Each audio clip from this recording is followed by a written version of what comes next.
కోరుకున్నాను. మంచి ఆరోగ్యాన్ని ఇచ్చి నేను అనుకున్న సంకల్పాన్ని ముందుకు తీసుకుపోవడం కోసం వెంకటేశ్వర స్వామిని ఆశీర్వదించాలని కోరుకున్నాను. వెంకటేశ్వర స్వామి తిరుమల తిరుపతి దేవస్థానానికి ఒక విషయం కూడా గుర్తుపెట్టుకోవాలి. తిరుమల ఒక పవిత్రమైన దివ్యక్షేత్రం. ఈ పవిత్రమైన దివ్యక్షేత్రాన్ని అపవిత్రం చేయడం భావ్యం కాదు. తెల్లవారుజామున 3 గంటలకు సుప్రభాత దర్శనానికి వస్తే వైకుంఠం అంటే మనకు తెలియదు. పుస్తకాలను చదువుతాం, వైకుంఠానికి పోవాలని కోరుకుంటాం చనిపోయిన తర్వాత. ఆ సమయంలో ఇక్కడికి వచ్చి వెంకటేశ్వర స్వామి దర్శనం చేసుకుంటే వైకుంఠంలో ఉన్న అనుభూతి మీకు కలుగుతుంది. నేను ఎన్నోసార్లు ఫీల్ అయ్యా, ఇప్పుడు కూడా ఫీల్ అవుతున్నాను.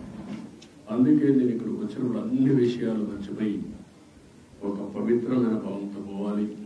ఒకే స్లోగన్ ఉండాలి.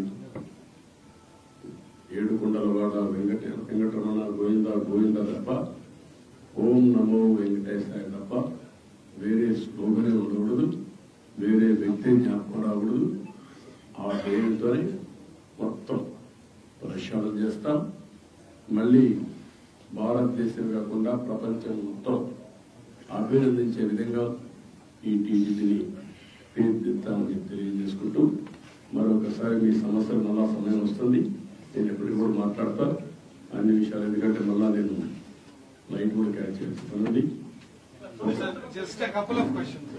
సార్, ప్రక్షాళన టీటీడీ నుంచి ప్రారంభమవుతున్నారు. టీడీపీ గవర్నమెంట్ వచ్చింది స్టేట్ లో, బట్ టీటీడీలో కనిష్ఠితి. The chairman has resigned, board has resigned, EO has gone on leave. Can we expect a reaching of complete TTD? No, what I am saying is only one day. Now matter is moving. Yesterday నేను sharing ఏం చేశాను. వెంకటేశ్వర స్వామిని దర్శనం చేసుకున్న తర్వాత ఆయన ఆశీస్సులతో పని ప్రారంభించాలనుకున్నాను. వచ్చాను, ఆ సంకల్పం ఎక్కడ చెప్పాను. ఎక్కడి నుంచి ఎక్కడ ఏ విధంగా పనులు చేస్తాం మీరే చూస్తారు. అవన్నీ సాయంత్రం పెట్టినప్పుడు మీరు చూస్తారు. డ్రీమ్ ప్రాజెక్టులు 2 ఉన్నాయి. డ్రీమ్ ప్రాజెక్టులు ఉన్నాయి సార్. కళ్యాణం విజయవాడ టెంపుల్ ఒకటి దాదాపు 150 కోట్లతో అది ఒకటే కాదు, చాలా ఉన్నాయి. అన్ని విషయాలు మాట్లాడదాం. అవిలాల చెరువు సార్ అన్ని మాట్లాడదాం. అవన్నీ ఉన్నాయి.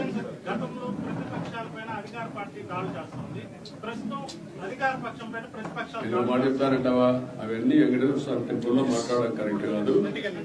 మీరేమంటున్నారంటే నేను మీలో కూడా ఇంకా మైండ్ మారాలి. కొంతమంది దొంగలే దొంగ దొంగ అని అరిసి అటెన్షన్ డైవర్ట్ చేయాలనుకుంటారు. అలాంటి వారికి నేను సమాధానం చెప్పక్కర్లేదు. పరిపాలన అంటే ఏంటంటే చేసి చూపించిన వాడిని, ముఠా నాయకులు అణిచివేసిన వాడిని, సంఘ విద్రోహ శక్తులు అణిచివేసిన వాడిని, రౌడీ అనేవాళ్ళు లేకుండా చేసిన వాడిని, కమ్యూనల్ వైలెన్స్ కంట్రోల్ చేశాను. తీవ్రవాదులకు పోరాడితే నేనే ప్రాణాన్ని ఇచ్చుకున్నాను. అదే మరి రాజకీయ ముసుగులో నేరస్తులను కనిపించాలి. ఆ విషయం గుర్తుపెట్టుకోండి. నేను ఒకటే చెప్తున్నా, ఎవడైనా సరే నేరాలు చేసి వేరే వాళ్ళ మీద తప్పించుకోవాలనుకుంటే మాత్రం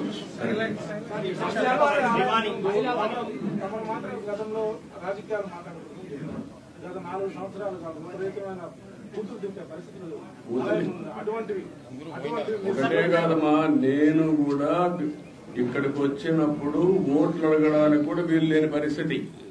ఎలక్షన్ అప్పుడు కడవప్పుడు నేను ఎప్పుడు రాజకీయం చేయలేదు. అలాంటివన్నీ చూశాను. అది ఒక పీడకలగా మిగిలిపోవాలని కోరుకుంటున్నాను.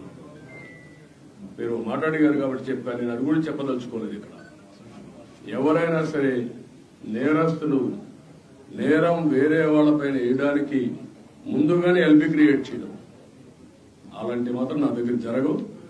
Be clear. ఎవడైనా సరే నేరస్తుల్ని నేరస్తులుగానే చూస్తా. రాజకీయ ముసుగులో కూడా వీళ్ళు నేరాలు చేయాలని మనం కుదరదు. కమర్షియలైజ్ చేసే కదమ్మా, కమర్షియలైజ్ చేశారు. వెంకటేశ్వర స్వామి టెంపుల్కి వస్తానే కొండెక్కదాని ఏం కనపడాలి మీకు? పవిత్రమైన భావం రావాలి. ఈ పవిత్రమైన భావం రావాలంటే ఇక్కడ అడుగడుగున ఆ పవిత్రమైన భావం రావాలంటే ఆ మూమెంట్ కనపడాలి. క్లీన్ గా ఉండాలి, భోజనం కూడా ప్రసాదం కూడా నీట్గా ఉండాలి, విపరీతమైన రేట్లు పెంచకూడదు. వెంకటేశ్వర స్వామి దగ్గరకు వస్తే దర్శనం బ్లాక్ మార్కెట్ లో టికెట్లు అమ్ముకోకూడదు. ఒకప్పుడు మీరు గుర్తుపెట్టుకోవాలి, నేను ఇక్కడికి వస్తే ఎంత క్లీన్ గా పరిశుభ్రాలు ఉండేటో చూశాను.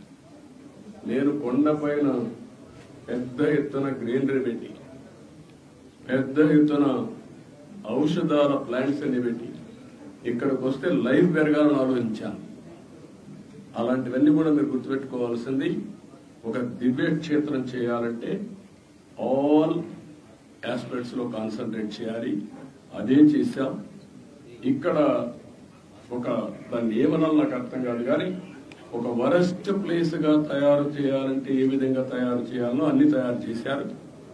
ఎవరెన్ని మాట్లాడిన లెక్కలేతనం వచ్చింది. గంజాయి, అన్ని మత ప్రచారం, లేకపోతే లిక్కర్, నాన్ వెజిటేరియన్, విచ్చలబెళ్ళితనం, ఇష్టానుసారంగా వీళ్ళ యొక్క పైరులకు కేంద్రంగా తయారైపోయింది. వెంకటేశ్వర స్వామిని ఊరూరు తిప్పేశారు. మీరు గుర్తుపెట్టుకోవాలి, దేశంలో ప్రతి ఒక్కరికి ఒక ఆలోచన ఉంటుంది. ఆలోచన ఏంటి? వెంకటేశ్వర స్వామి అంటే ఒక పవిత్రమైన భావం, దేవుని కృప కావాలి. అలాంటిది పెళ్లిళ్ళు జరిగినా, పేరెంటాలు జరిగినా వెంకటేశ్వర స్వామిని తీసుకుపోయి పైరులు చేసుకోవడం ఏంటంటే విన్నారా ఎప్పుడన్నా? పట్టింది అంటే వెంకటేశ్వర స్వామిని మీ స్వార్థం కోసం అమ్మతారా? ఇష్టానుసారంగా పదవులు ఇచ్చుకుంటారా? మీరు పదవులు ఇచ్చేది ఎందుకు? ఆ పదవి ఇచ్చి ఆ పదవి ద్వారా మీ యొక్క కోర్టు కేసులు లేదంటే మీ పనులు చేసుకోవడానికి ఎక్కడికి పోయారు మీరు? ఏమయ్యారు మీరు? అంటే వెంకటేశ్వర స్వామి, నేను ఎన్నోసార్లు చెప్పాను, గుర్తుపెట్టుకోవాలి మీరు మళ్ళీ ఒకసారి. వేరే దేవుళ్ళు నెక్స్ట్ జన్మలో మీ మీద పనిష్మెంట్ ఇస్తారా, కానీ వెంకటేశ్వర స్వామిని నేను చూసా. ఎవరైనా వెంకటేశ్వర స్వామికి అపచారం చేసిన వారు, తలపెట్టిన వారు ఈ జన్మలోనే పనిష్మెంట్ తీసుకున్నారు. మీరు తిరుపతిలో కూడా చాలా ఇన్సిడెంట్ ఒకసారి లెక్కేసుకోండి. ఎవరైనా సరే, ఉద్యోగస్తులు కానీ బయట వాళ్ళు కానీ ఎవరైనా సరే, దేవుడికి అపచారం చేసిన ప్రతి ఒక్కరూ శిక్ష అనుభవించారు. ఈ విషయాలు మీరు గుర్తుపెట్టుకోవాల్సిన అవసరం ఉంది. ఎందరో చేశారు. ఎర్రచందనాన్ని కూడా నేను గోడలు కూడా పెట్టాను, మీరు చూసుంటారు. గోడలు కూడా ఎదరిపోతా ఉంది. ఎర్రచందనం స్మగ్లర్కే సీట్ ఇస్తే ఏం మాట్లాడతారు? చట్టాలు కూడా వాళ్ళ చేతులకు అప్పచెప్పేస్తున్నా. చాలా ఉన్నాయండి, ఒకటి మాట్లాడడం కాదు, చాలా ప్రక్షాళన చేయాలి. ఇంకా వీళ్ళు డబ్బులు, రౌడీజం, దీంతోనే రాజకీయం చేయాలనుకుంటే ఏమీ జరగదు. నేను ఒకటే చెప్తున్నా, దృఢ సంకల్పంతో వెంకటేశ్వర స్వామి సాక్షిగా చెప్తున్నా, మంచిని ప్రోత్సహిస్తా, చెడును మాత్రం గట్టిగా తొందరలో దూకేస్తాను.